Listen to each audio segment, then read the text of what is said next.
अफवाह के आधार पर यह वायलेंस नहीं हुआ है। आपने नविका जी जो शुरू में कहा ना कि सोची समझी सुनियोजित तरीके से, और उसके कारण बता सकते हैं नागपुर का ही चयन क्यों किया गया। क्योंकि नागपुर ये शहर राष्ट्रीय स्वयंसेवक संघ के लिए वहां से जहां से मुख्यालय है, जहां नागपुर बार बार ये विपक्ष नागपुर नागपुर अपनी जबान पर रटा करता है, जानबूझ करके उन्होंने नागपुर का चयन किया है कि हमारी पहुंच नागपुर तक कितनी है। और अभी वारिस पठान कह रहे हैं ना आफ्टर इफेक्ट है। किस चीज का आफ्टर इफेक्ट है?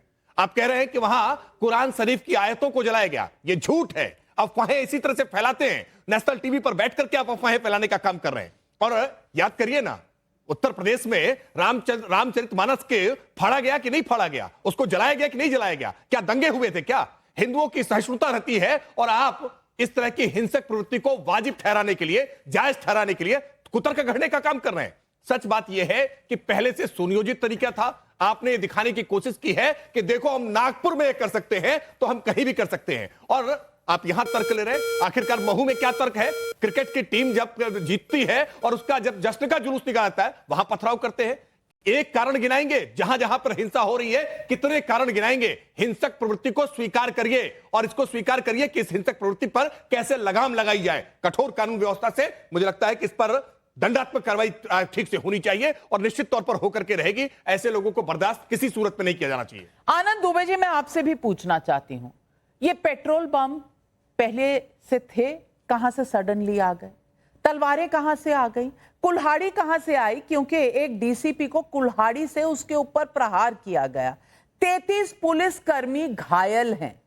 मैं आपको फिर से बता दूं, 33 पुलिसकर्मी घायल हैं। एक पर कुल्हाड़ी से प्रहार हुआ है और तस्वीरें डीसीपी की आपकी स्क्रीन पर चल रही हैं। मैं पूछना चाहती हूं, यह सुनियोजित नहीं था तो फिर क्या था?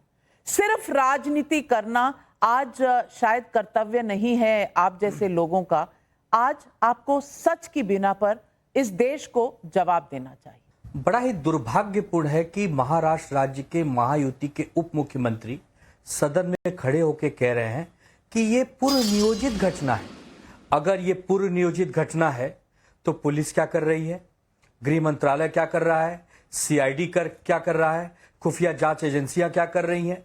कल 17 मार्च का दिन था। कल हमारे देवता छत्रपति शिवाजी महाराज की जयंती होती है। पूरा महाराष्ट्र हर्षोल्लास के साथ मनाता है। जगह जगह झांकियां निकलती हैं। पुलिस सड़क पर होती है। पुलिस को मालूम होता है, सावधान होती है कि सब कुछ ठीक ठाक रहे। दूसरा, कल वीएचपी और बजरंग दल का आंदोलन था। मतलब पुलिस की तत्परता दुगनी थी। अगर दुगनी तत्परता, पुलिस बल सड़क पर, उसके बाद भी पूर्व नियोजित ढंग से कोई षड्यंत्र करके हमारे ही हिंदू भाई बहनों को अपमानित करे, उनके घर फोड़े, उनकी गाड़ियां जलाए, दमकल की गाड़ियों को तोड़े, उनके ऑफिसर पर हमले करे, 2-2, 3-3 डीसीपी घायल हो जाए, आगजनी जैसा माहौल हो जाए, तो आप सवाल विपक्ष से पूछ रही हैं। देश की जनता विपक्ष से सवाल पूछेगी।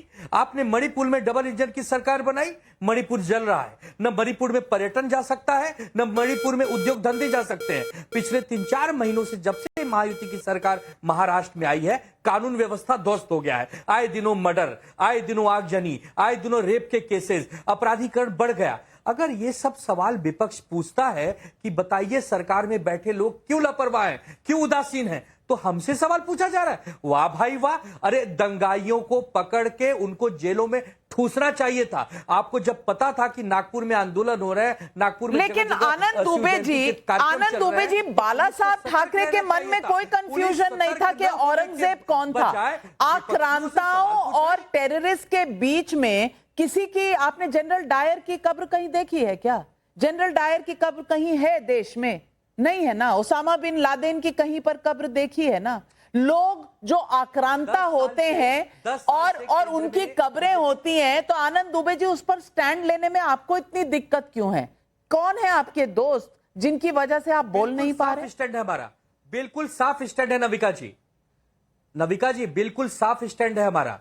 केंद्र में बीजेपी की सरकार है, राज्य में बीजेपी की सरकार है। भारत का पुरातत्व विभाग उसकी देखभाल कर रहा है, लाखों रुपए उस पर सालाना खर्च कर रहे हैं। उखाड़ के फेंकी, किसने रोका है भाई? कानून में बदलाव लाइए, पूरा देश का सदन आपका साथ देगा, लेकिन उसकी कब्र को भी आपको बचा कर रखनी है। आप सपोर्ट करेंगे, आप सपोर्ट करेंगे, आप सपोर्ट करेंगे, आप कांग्रेस सपोर्ट करेगी, और कांग्रेस के साथ तो आप महाविकास आघाड़ी चला चुके हैं, तब आपको याद नहीं आया। लेकिन राकेश त्रिपाठी जी, ये भी आप ही को करना है, सुनियोजित है। अगर शक की बिना पे आप किसी को अरेस्ट कर लेंगे तो हाय तौबा करने वाली आर्मी यहां खड़ी हुई है, हिंदू को तालिबान कहेंगे, लेकिन बाकी ने कोई गड़बड़ नहीं नजर आती। राकेश त्रिपाठी जी, नहीं, हम मातम मनाने का पूरा अवसर देंगे, आप निश्चिंत रहिए। ये आनंद दुबे भी मातम मनाते हुए, छाती पीटते हुए दिखाई पड़ेंगे, क्योंकि दंगाइयों पर बहुत प्रभावी कार्रवाई होना प्रारंभ हो गई है। और आप देखिएगा, ये जैसे उत्तर प्रदेश में समाजवादी पार्टी आती है ना, जब कार्रवाई होती है, अभी संभल में हमने कार्रवाई की ना, तो दंगाइयों के घर कैसे जाकर के आंसू बहाने का काम समाजवादी पार्टी कर रही थी। अभी कांग्रेस पार्टी, अभी ये उद्धव ठाकरे गुट के लोग, ये सब जाकर के अभी वहां मिजाज पुष्टि करने का काम करेंगे, उनके आंसू पोंछने का काम करेंगे, मातम मनाने का काम करेंगे। आपको अवसर देंगे हम, पेन किलर खा करके रहिए, क्योंकि दर्द आपको बहुत होगा। इन दंगाइयों पर बहुत प्रभावी कार्रवाई देवेंद्र फडणवीस की सरकार करने वाली है। हम किसी प्रकार की कोई उदारता बरतने वाले नहीं है, और आप निश्चिंत रहिए, औरंगजेब की कब्र पर जो आपके विचार है ना, उसको पूरा करने का काम भी हम ही करेंगे। और जो इस प्रकार के आक्रांता हैं, जिनका महिमा मंडन अब तक होता रहा है, उनको नेस्तनाबूद करने का काम भी करेंगे। गुलामी की लकीरों को पूरी तरह से मिटाने का काम भी हम ही करेंगे। मैं आपको वहां के चश्मदीद गवाह के नाविका जी, मैं सुनाना चाहती हूं, आप सुन लीजिए। आनंद दुबे जी, ये मैं नहीं कह रही, जो कह रहे हैं वहां के चश्मदीद गवाह कह रहे हैं। क्या कह रहे हैं, सुनिए किस तरह हिंदू चिन्हों वाली गाड़ियों को चुना गया।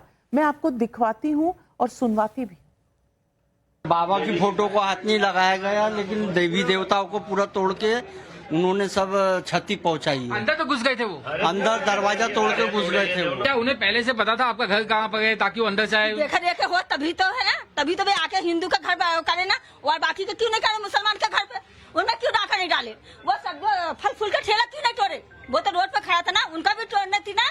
जो घर क्यों नहीं तोड़ा बाजू वाले मुसलमान का, अत्तर वाले का क्यों नहीं तोड़े? क्यों हिंदू किसने डाका डाले? ये खुद पीड़ित हैं, इनकी नीचे क्लिनिक है, ऊपर मकान है, क्लिनिक में रात को जबरन लोग घुसे थे। आप बताइए क्या कुछ हुआ था, कैसे शुरुआत हुई, कितने लोग थे? बहुत लोग थे, लोग बहुत थे, लड़के लड़के बहुत लोग थे। बच्चे ने मना भी करा था कि भैया तुम अपने आंगन में जाओ, अपने आंगन में जाके लड़ाई करो। गीतांजलि से लड़ते लड़ते यहाँ तक आए, पूरा अपना भगवान को सब फेंक फाक के गए। अंदर में जो गाड़ियाँ, जो भगवान को यानी मंदिर को, मंदिर को पूरा तो फेंक फाक के चले गए। जो अंदर गाड़ियाँ थी तो उसको भी अंदर से चपका के चले गए। उन्हें सिलेक्टेड घर को निशाना बनाया, कौन से सिलेक्टेड? 5-6 घर, 1 2 3 और 4। क्या वजह है इस चीज की? पूरे उनके गाड़ियाँ उनको कैसा भी है, वहाँ पे हम लोग रहते, जहाँ पे इनके कम्युनिटी रहते, वहाँ पे उन लोग कुछ नहीं। आगे जाओ आप, आगे वहाँ पे आपको एक भी गाड़ी को नुकसान नहीं मिलेगा। गीतांजलि से आए, वहाँ पे किसी की गाड़ी को नहीं फोड़े, सिर्फ उन्हें इतने ही टापू में करे जो करे। देखिए, आपको यहाँ पर एक और मैं ये तस्वीर दिखा रहा हूँ, यहाँ पर एक और ये गाड़ी, और जिस पर एक और जो है वो निशान यहाँ पर दिखाई दे रहा है, एक स्वस्तिक का निशान है। और यहाँ पर ये वही गाड़ी जिसकी सीसीटीवी फुटेज हम देख रहे थे कि जो तुलसी की जो कुंडी थी वो फेंक मारी, और उसी की जो पूरी मिट्टी है वो यहाँ पर दिखाई दे रही है। तहसीन पूनावाला, ये जिन घरों में देवी देवताओं के मूर्तियां थी, फोटो थी, वहां पर अटैक हुआ, ये गाड़ी जिस पर स्वास्तिक का चिन्ह है, अंदर गणपति लगा हुआ है, वहां पर गाड़ी को तोड़ा गया। आपको नहीं लगता कि एक पैटर्न है इसमें? नाविका जी, अव्वल तो जो भी पुलिस कर्मचारी, हमारे भाई बहन जो भी घायल हुए, हम सब इस पैनल पे उम्मीद करते हैं कि वो जल्द से जल्द ठीक हो जाए और अपनी ड्यूटीज रिज्यूम करे। दो चीज़ नाविका जी, बताया जाता है कि यहाँ पर ये प्री प्लान, आपने भी ये बात बताई, तो प्री प्लानिंग किसकी जिम्मेदारी है? इंटेलिजेंस फेलियर कैसा है? जहां जहां भाजपा की सरकार है, केंद्र से लेकर किसी भी सूबे में इंटेलिजेंस फेलियर कैसे होते हैं? माननीय रविशंकर प्रसाद जी खड़े होकर पार्लियामेंट में कह रहे थे महाकुंभ में जो ट्रेजेडी हुई वो भी एक कॉन्स्पिरेसी थी। राकेश भाई कहते हैं कि महाराष्ट्र में कॉन्स्पिरेसी थी, देवेंद्र फडणवीस भाई कहते हैं महाराष्ट्र में कॉन्स्पिरेसी थी, योगी जी कहते हैं उत्तर प्रदेश में कॉन्स्पिरेसी थी। आपकी सरकार कॉन्स्पिरेसी नहीं संभाल सकती तो छोड़ के जाइए। दूसरी बात नाविका जी, महाराष्ट्र की कौन सी खबरें